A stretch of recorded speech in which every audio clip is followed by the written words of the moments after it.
Hello and welcome to another episode of Current Affairs MCQ. Let us look at previous day's question. Regarding the National Credit Framework, consider the following statements. 1. It is a framework for credit accumulation and transfer across all levels of education. 2. It aims to create academic equivalence between vocational education and general education. Which of the statements given above is or are correct? A. 1 only. B. 2 only. C. Both 1 and 2. D. Neither 1 nor 2. The correct answer is option C. The National Credit Framework has been developed as a comprehensive credit accumulation and transfer framework encompassing elementary, school, higher and vocational education and training. Hence, statement 1 is correct. The NCrF provides for creditization of all learning and assignment, accumulation, storage, transfer and redemption of credits subject to assessment, removes distinction and establishes academic equivalence between vocational and general education while enabling mobility within and between them. Hence, statement 2 is correct. The NCrF is a meta-framework that includes 3 verticals, which are the National School Education Qualification Framework, National Higher Education Qualification Framework, and National Skills Qualification Framework. Hence, option C is the correct answer. Welcome, SSC aspirants. Drishti SSC is here to support you every step of the way with free live classes, previous year questions, PYQs, demo classes, exam notifications, and strategy videos. Whether you're starting your journey or looking to refine your preparation, we've got you covered. Subscribe to our channel and stay updated with all the resources you need to crack your SSC exams. For more details, call us at 8750187501. Moving on to today's first question. Champai, Siaha, and Saitwal, often seen in news, are associated with which of the following regions? A. Mizoram, B. Assam, C. Nagaland, D. Meghalaya. The correct answer is option A. Champai, Siaha, Saitwal are districts in the Indian state of Mizoram. All 3 districts have faced or are currently facing refugee influx primarily from Myanmar. Champai is located in eastern Mizoram. It is a commercial hub on the Indo-Myanmar border. It's also known as the Rice Bowl of Mizoram due to its agricultural landscape. Siaha is situated in southern Mizoram. It's the administrative headquarters of the Mara Autonomous District Council. It also borders Myanmar and is known for its picturesque scenery and distinct culture. Saitwal is one of the newer districts created in 2019. Saitwal is located in central Mizoram. It was formed by carving out areas from Aizwal and Champai districts. Hence, option A is the correct answer. Question 2. Consider the following statements related to Astra missile. 1. It is India's first beyond visual range surface-to-air missile. 2. It is capable of engaging supersonic maneuverable targets beyond 100 kilometers. 3. It uses active radar homing with a smokeless solid fuel engine. How many of the statements given above is or are correct? A. Only 1. B. Only 2. C. All 3. D. None.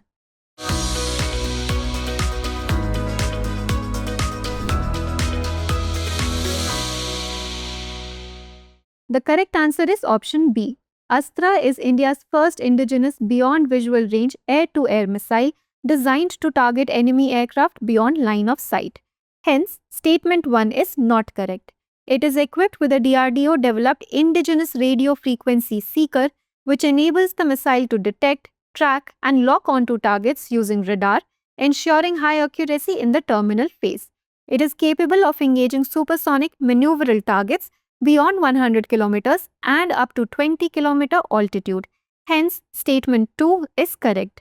It uses inertial navigation, mid-course data link updates, and active radar homing with a smokeless solid fuel engine for enhanced stealth. Hence, statement 3 is correct. DRDO developed active RF seeker enables fire and forget and buddy launch mode where one aircraft launches and another guides. Hence, option B is the correct answer. Question 3. Consider the following statements regarding the greater one-horned rhinoceros. 1. It is the largest species of rhinoceros and is characterized by a single black horn, a grey-brown hide with skin folds. 2. Over 80% of its population is found in Assam. 3. Unlike other rhino species, it always lives in groups and in well-defined territorial areas. Which of the statements given above is or are correct? A. 1 and 2 only. B. 2 and 3 only. C. 1 and 3 only. D. 1, 2 and 3. The correct answer is option A. The greater one-horned rhinoceros is the world's largest rhino species, identified by a single 8 to 25-inch black horn, a grey-brown hide with skin folds. Hence, statement 1 is correct. Assam holds 80% of the global one-horned rhinoceros population, with Kaziranga National Park alone housing 70% of them. Hence, statement 2 is correct. It is mostly solitary and has overlapping, loosely defined territorial areas. It is a grazer, feeding mainly on grasses along with leaves, fruits and aquatic plants. Hence, statement 3 is not correct. Hence, option A is the correct answer. Question 4. With reference to Machilipatnam port, consider the following statements. 1. It was a prominent trading hub during the Satavahana period. 2. The port was known as Bandar-e Mubarak in Golconda records and became a profitable export center for chintz and other goods during the 17th century. 3. Machilipatnam had direct trade links to regions such as Pegu, Siam and Mecca in the 17th century. Which of the statements given above is or are correct? A. 1 and 2 only. B. 2 only. C. 3 only. D. 1, 2 and 3. The correct answer is option D. Machilipatnam, also known as Machilipatnam or Mysolia, was a thriving port during the Satavahana period. Hence, statement 1 is correct. The Satavahanas actively promoted maritime trade and ports like Machilipatnam were crucial for their eastern trade networks. The port was known as Bandar-e Mubarak in Golconda records. It was connected to Hyderabad by road and became a profitable port, exporting chintz and other goods across Asia, Africa and Europe. Hence, statement 2 is correct. In the 17th century, it was the only eastern port with direct trade links to Pegu, Siam, Bengal, Manila, Cochin, Madagascar, China and Mecca. Hence, statement 3 is correct. Hence, option D is the correct answer. Question 5. Regarding the catastrophe bonds or CAT bonds, consider the following statements. 1. They are financial instruments that transfer financial risk connected with exposure to natural disasters to capital market investors. 2. These are primarily purchased by institutional investors like pension funds and hedge funds due to their complexity and high investment thresholds. Which of the statements given above is or are correct? A. 1 only. B. 2 only. C. Both 1 and 2. D. Neither 1 nor 2. The correct answer is option C. Catastrophe bonds are insurance-linked securities that transfer the financial risk of natural disasters from governments or insurers to private investors through global financial markets. Hence, statement 1 is correct. These hybrid instruments combine insurance and bond features, raising quick funds for post-disaster relief. These bonds are primarily purchased by institutional investors like pension funds and hedge funds due to their complexity and high investment thresholds. Hence, statement 2 is correct. CAT bonds are now increasingly attracting retail investors, especially after becoming the best performing hedge fund strategy in 2023. Hence, option C is the correct answer. Question 6. With reference to the Research, Development and Innovation Scheme, consider the following statements. 1. It aims to provide long-term financing or refinancing with low or nil interest rates to spur private sector investment in research, development and innovation. 2. The Department of Science and Technology is the nodal department for the implementation of the RDI scheme. 3. It employs a two-tiered funding mechanism where the first level is a special purpose fund that allocates funds to second-level fund managers in the form of long-term concessional loans. How many of the statements given above is or are correct? A. Only 1. B. Only 2. C. All 3. D. None. The correct answer is option C. The RDI scheme, approved by the Union Cabinet in July 2025, is designed to spur private sector investment in research, development and innovation. It provides long-term financing or refinancing at low or nil interest rates, especially for sunrise and strategic sectors. Hence, statement 1 is correct. The Department of Science and Technology is the nodal department for implementing the RDI scheme. Hence, statement 2 is correct. Strategic oversight is provided by the Anusandhan National Research Foundation, chaired by the Prime Minister. The RDI scheme will have a two-tiered funding mechanism. At the first level, there will be a special purpose fund established within the Anusandhan National Research Foundation, which will act as the custodian of funds. From the SPF, funds shall be allocated to a variety of second-level fund managers. This will be mainly in the form of long-term concessional loans. Hence, statement 3 is correct. Hence, option C is the correct answer. Question 7. Consider the following. 1. Rejuvenation of the Ganga River Basin. 2. Pradhan Mantri Gram Sadak Yojana. 3. National Rural Health Mission. 4. Strengthening of state disaster risk management systems. How many of the above projects in India have been supported by the World Bank Group? A. Only 1. B. Only 2. C. Only 3. D. All 4. The correct answer is option C. The World Bank has been a key partner in the Namami Gange program, particularly through the Ganga River Basin project. It has provided financial and technical assistance for pollution control, riverfront development, and institutional strengthening. The World Bank has supported rural road connectivity in India under Pradhan Mantri Gram Sadak Yojana through multiple phases. It has funded projects aimed at improving all-weather road access in remote and economically backward regions. National Rural Health Mission is primarily a Government of India initiative under the Ministry of Health and Family Welfare.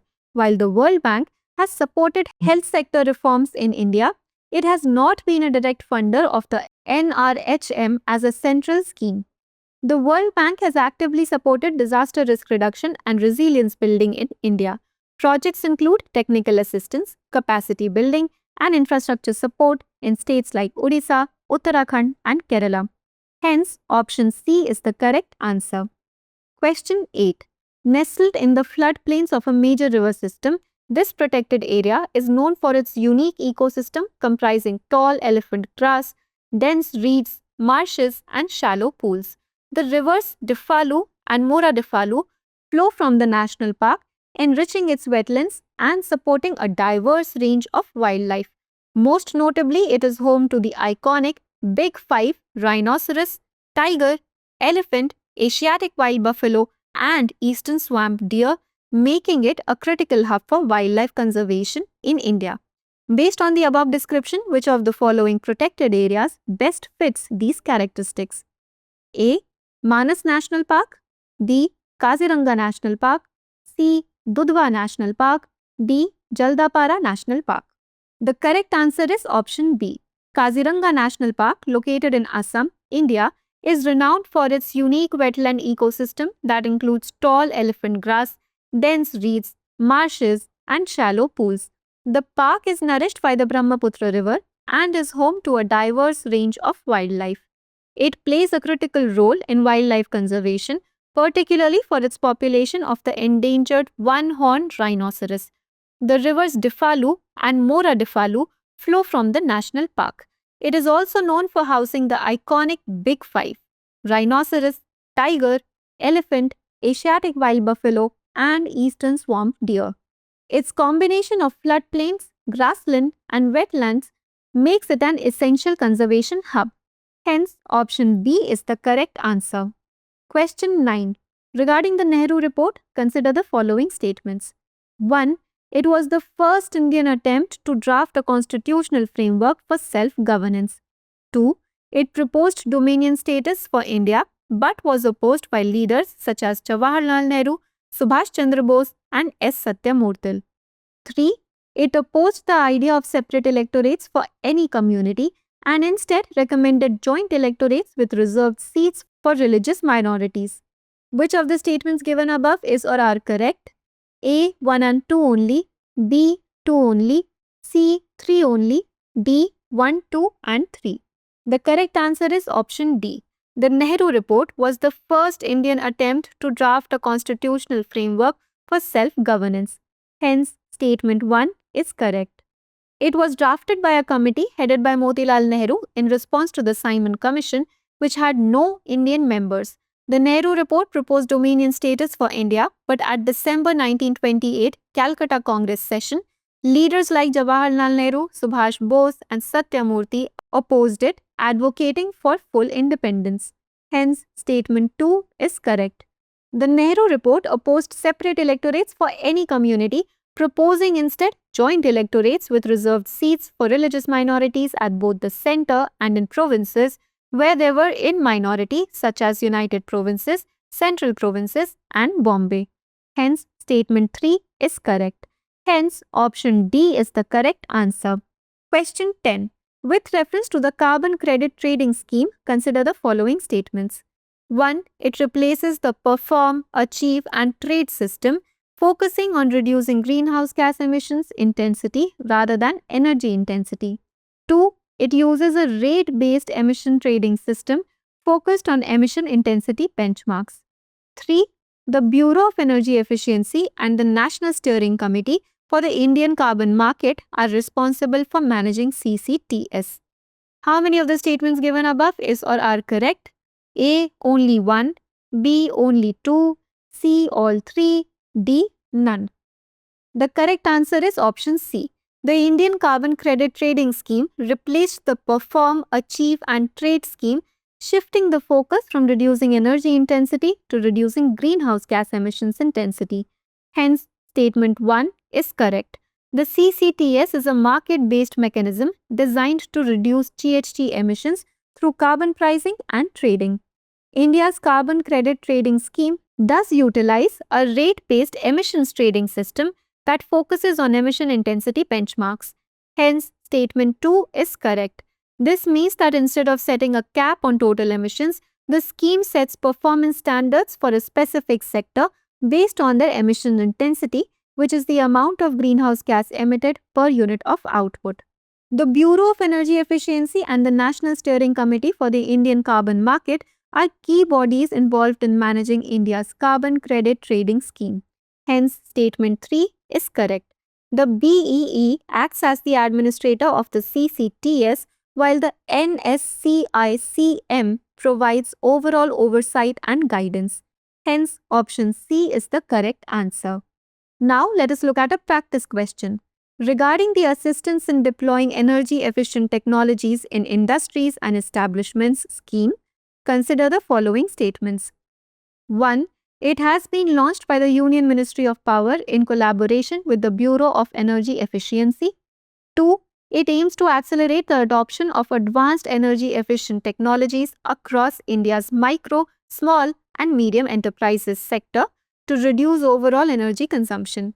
Which of the statements given above is or are correct? A. 1 only, B. 2 only, C. Both 1 and 2, D. Neither 1 nor 2.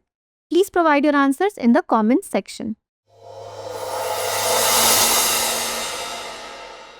For more informative content, like, share and subscribe, and do not forget to press the bell icon to get the notifications.